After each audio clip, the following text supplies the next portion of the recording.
Well, woohoo! Mean value theorem. Let's do an application problem this time.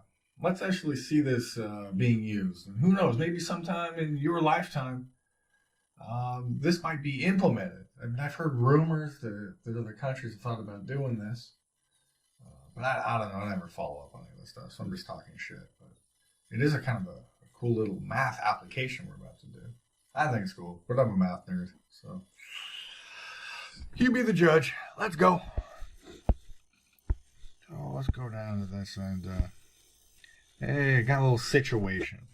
We got a road. Hey, look, we got a road. It's posted. The speed limit's 80 miles per hour. And we got some point A. Oops. We got some point A and we got some point B. And there's a couple things we know about this. Point A to point B is exactly 17 miles.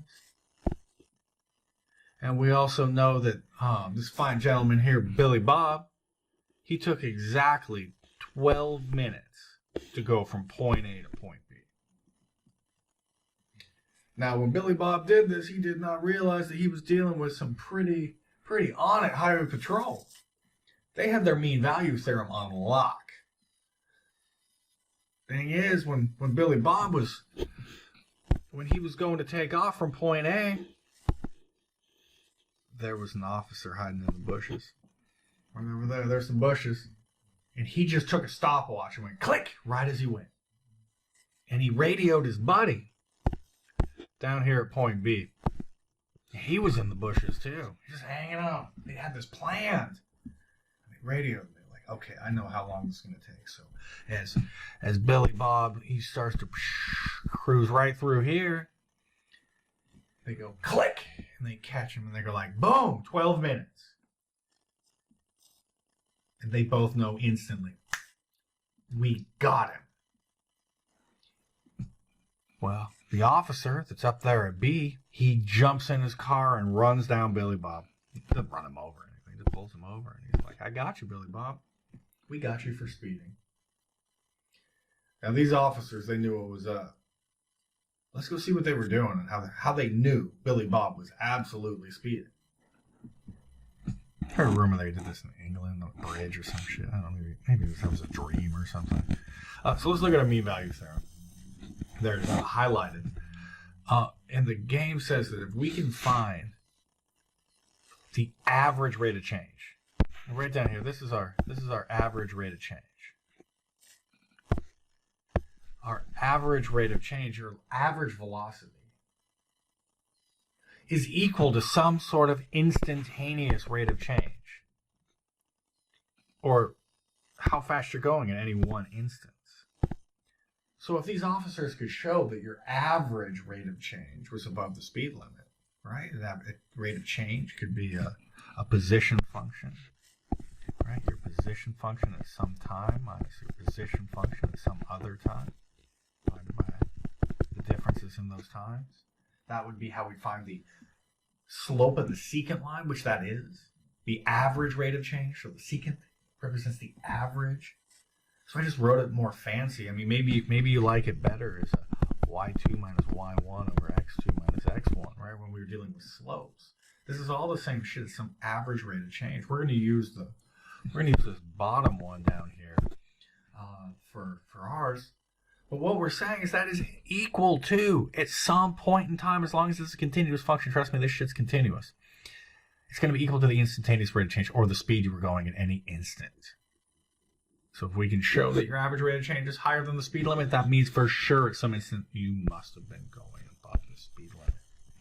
So let's see the math of these fine officers handle.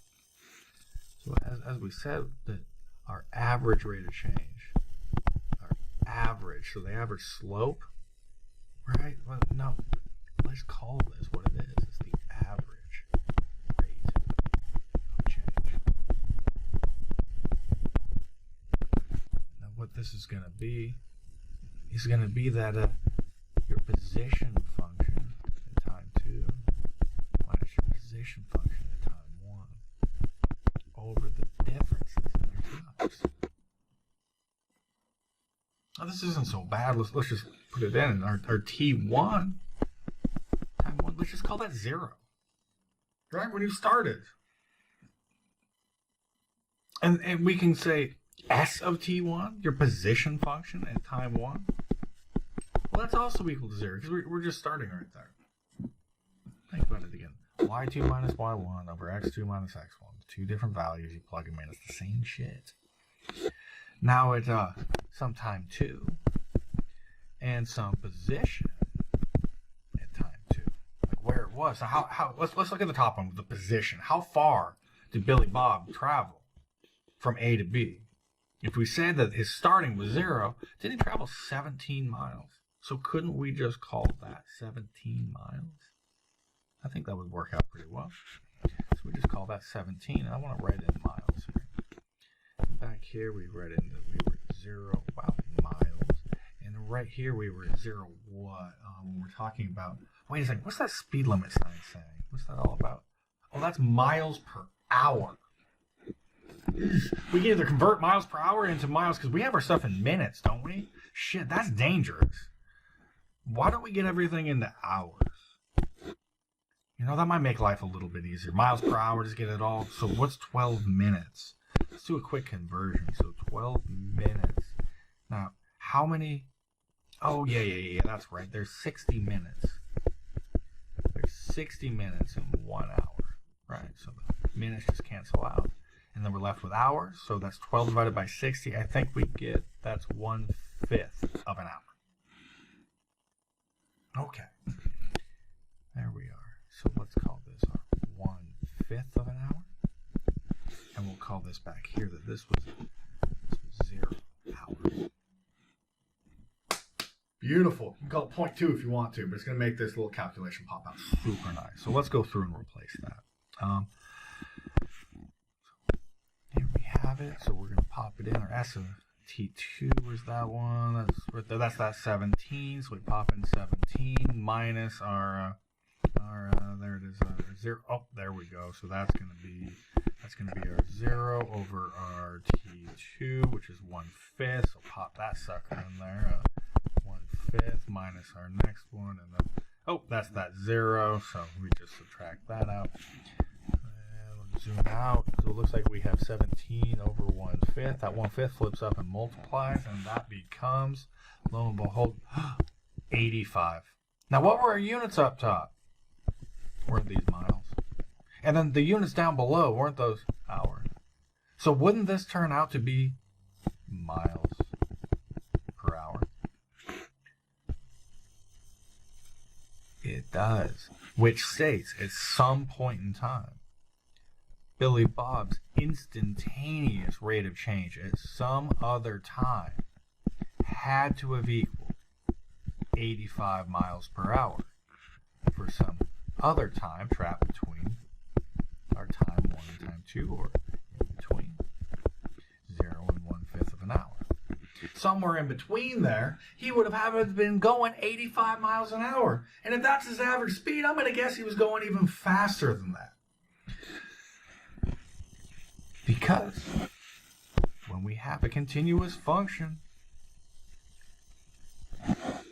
we say that the derivative at some point C, which is in the interval between A and B, has got to be equal to the average value of the function. The same thing here, that the instantaneous rate of change must be equal to the average value of the function at some point. Therefore, Billy Bob's screwed. He getting the ticket. Sucks to be him.